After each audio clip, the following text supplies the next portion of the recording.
ನೈಜತೆ, ಪತ್ರಕರ್ತರ ನೈಜತೆ ಮತ್ತು ಮೌಲ್ಯಗಳ ಬಗ್ಗೆ ಚೆನ್ನಾಗಿ ಹೇಳಿದ್ರು ನಮ್ಮ ಶಿವಾನಂದ ತಗರೂರು. ದೃಶ್ಯ ಮಾಧ್ಯಮಗಳು ಯಾವ ರೀತಿ ಇವತ್ತು ಎಲ್ಲರನ್ನೂ ಕೂಡ ಅವರ ಹಿಡಿತಕ್ಕೆ ತೆಗೆದುಕೊಂಡಿದ್ದೇವೆ ಅಂತಕ್ಕಂಥ ವಿಚಾರವನ್ನ ಸುಮ್ಮನೆ ತ್ಯಾಗ ಚೆನ್ನಾಗಿದೆ. ನಾವೇನಾದ್ರೂ ಮಾತಾಡಿದ್ರೆ ನಾಳೆಯಿಂದ ನಮ್ಮ ಬಗ್ಗೆ ಬರೆಯದೆ ಬಿಟ್ಬಿಟ್ರೆ ಅವ್ರಿಬ್ರು ಹೇಳಿದ್ರಲ್ಲ, ಅವ್ರಿಬ್ರು ಹೇಳಿದ್ರೆ ನಾವು ರಾಜಕಾರಣಿಗಳು ಹೇಳಿದ್ರೆ ನಮ್ಮ ಬಗ್ಗೆ ಬರೆಯಕ್ ಬಿಟ್ಬಿಟ್ರೆ ಅಂದ್ರೆ ವ್ಯಕ್ತಿತ್ವ ಬರೀತೀವಿ. ಹೆಸರು ಚೆನ್ನಾಗಿದೆ, ಕಾರ್ಯನಿರತ ಪತ್ರಕರ್ತರ ಸಂಘ. ಕಾರ್ಯನಿರತ ಪತ್ರಕರ್ತರ ಸಂಘ ಅಂತಂದ್ರೆ ಪ್ರತಿನಿತ್ಯ ಪತ್ರಿಕೆಯನ್ನೇ ತಮ್ಮ ಉದ್ಯಮವನ್ನಾಗಿ ಮಾಡಿಕೊಂಡು ಪ್ರತಿನಿತ್ಯ ಪತ್ರಿಕೆಗಳನ್ನ ಪತ್ರಿಕೆಗೆ ತಮ್ಮ ಬರಹಗಳನ್ನ ಕೊಡುವುದರ ಮುಖಾಂತರ ಜನಸಾಮಾನ್ಯರನ್ನ ತಲುಪಿಸ್ತಕ್ಕಂಥ ಕೆಲಸ. ಪತ್ರಿಕೆಗಳು ಯಾವಾಗ ಪ್ರಾರಂಭ ಆದ್ರೂ ಕೂಡ ಹೇಳಿದ್ರು, ಸ್ವತಂತ್ರ ಪೂರ್ವದಲ್ಲಿ ವಿಷಯಗಳು ಒಂದು ಕಡೆಯಿಂದ ಇನ್ನೊಂದು ಕಡೆಗೆ ಪಸರಿಸಬೇಕಾದ್ರೆ ಅವಾಗ ಬೇರೆ ಇತ್ತೀಚಿನ ದಿವಸಗಳಿರ್ತಕ್ಕಂಥ ಸೋಷಿಯಲ್ ಮೀಡಿಯಾ ಆಗಲಿ ದೃಶ್ಯ ಮಾಧ್ಯಮಗಳಾಗಲಿ ಇರ್ಲಿಲ್ಲ, ಅವಾಗ ಫೋನ್ಗಳು ಕೂಡ ಇರಲಿಲ್ಲ.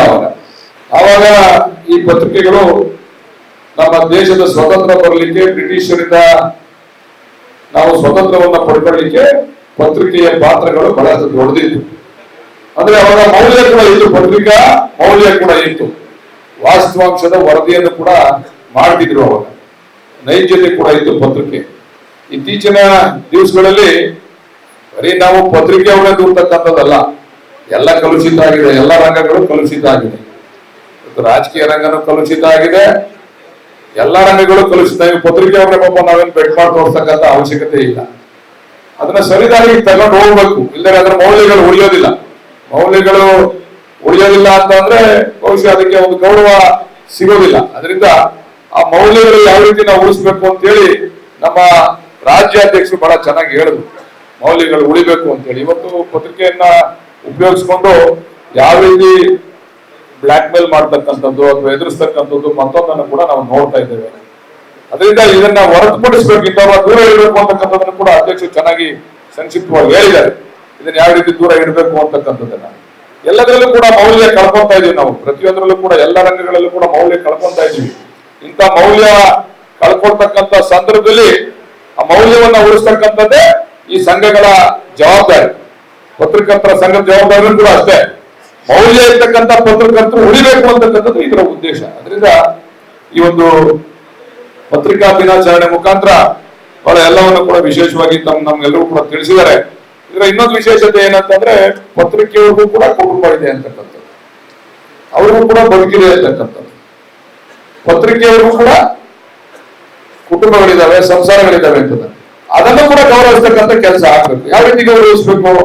ಅವರ ಮಕ್ಕಳಿಗೆ ಪುರಸ್ಕಾರವನ್ನ ಮಾಡ್ತಕ್ಕಂಥದ್ದು, ಪ್ರತಿಭಾ ಪುರಸ್ಕಾರವನ್ನ ಮಾಡ್ತಕ್ಕಂಥದ್ದು, ಅವ್ರಿಗೂ ಕೂಡ ಬೆಂತಟ್ಟತಕ್ಕಂಥದ್ದು, ಅವ್ರ ಕುಟುಂಬದಲ್ಲಿ ಇರ್ತಕ್ಕಂಥ ಮಕ್ಕಳುಗಳು ಅವರ ವಿದ್ಯಾಭ್ಯಾಸದಲ್ಲಿ ಮತ್ತು ಬೇರೆ ಬೇರೆ ವಿಚಾರಗಳಲ್ಲಿ ಅವರ ಪ್ರತಿಭೆಯನ್ನ ಕೂರಿಸ್ತಕ್ಕಂಥ ಕೆಲಸ ಇವತ್ತು ಬರೀ ಪತ್ರಕರ್ತರಿಂದನೇ ಕೂಡ ಆಗ್ಬೇಕಾಗಲ್ಲ. ನಾವೆಲ್ಲರನ್ನು ಸೇರಿಸಿ ಅವರ ಕುಟುಂಬವನ್ನು ಗೌರವಿಸ್ತಕ್ಕಂಥ ಕೆಲಸ ಆಗ್ಬೇಕಾಗಿದೆ. ಅದರಿಂದ ಇವತ್ತು ಈ ಒಂದು ಕಾರ್ಯಕ್ರಮವನ್ನ ನಾವು ಪ್ರತಿಭಾ ಪುರಸ್ಕಾರವನ್ನ ಮಾಡ್ತಾ ಇದ್ದೇವೆ. ಪ್ರತಿಭಾ ಪುರಸ್ಕಾರಕ್ಕೆ ಅರ್ಹರಾಗಿರ್ತಕ್ಕಂಥ ಎಲ್ಲ ಮಕ್ಕಳಿಗೂ ಕೂಡ ನಾನು ಈ ಸಂದರ್ಭದಲ್ಲಿ ಅಭಿನಂದನೆಯನ್ನ ಸಲ್ಲಿಸ್ತೇನೆ.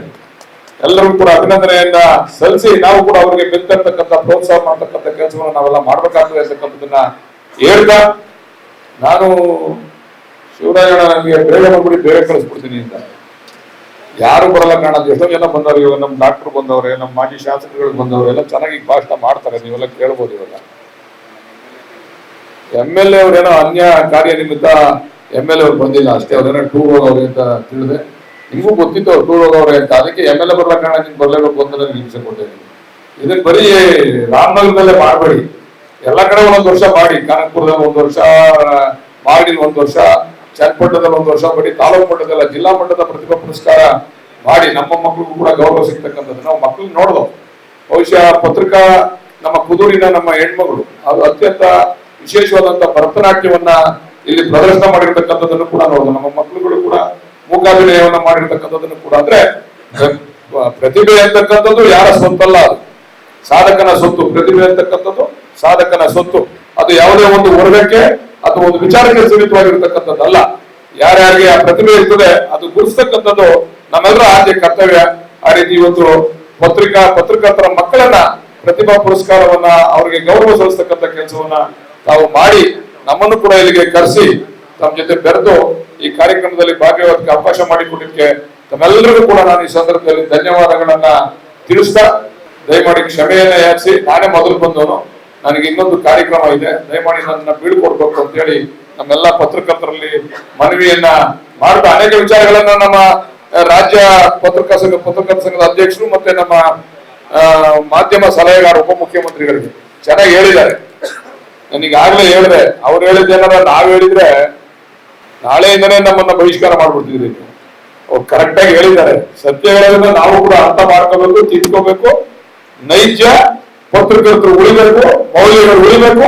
ಎಲ್ಲದರಲ್ಲೂ ನಾನು ಹೇಳಿದ್ನಲ್ಲ, ಪತ್ರಿಕೆ ಒಂದರಲ್ಲೇ ಅಲ್ಲ, ಎಲ್ಲಾ ರಂಗದಲ್ಲೂ ಕೂಡ ನೈಜತೆ ಮತ್ತು ಮೌಲ್ಯ ಎರಡು ಉಳಿದಾಗ ಮಾತ್ರ ಈ ಸಮಾಜ ಉತ್ತಮವಾದ ಸಮಾಜವನ್ನ ನಿರ್ಮಾಣ ಮಾಡ್ಲಿಕ್ಕೆ ಕಟ್ಟಲಿಕ್ಕೆ ಸಾಧ್ಯ ಆಗ್ತದೆ ಅಂತಕ್ಕಂಥ ಮಾತನ್ನ ಹೇಳಿ ನನ್ನನ್ನು ಈ ಕಾರ್ಯಕ್ರಮಕ್ಕೆ ಕರೆಸಿ ನಾಲ್ಕು ಮಾತನಾಡಲು ಅವಕಾಶ ಮಾಡಿಕೊಟ್ಟಂತ ಜಿಲ್ಲಾ ಪತ್ರಕರ್ತರ ಸಂಘದ ಎಲ್ಲರಿಗೂ ಕೂಡ ನಾನು ಧನ್ಯವಾದಗಳನ್ನ ತಿಳಿಸಿ ನನ್ನ ಮಾತು ಮುಗಿಸ್ತೀನಿ. ನಮಸ್ಕಾರ.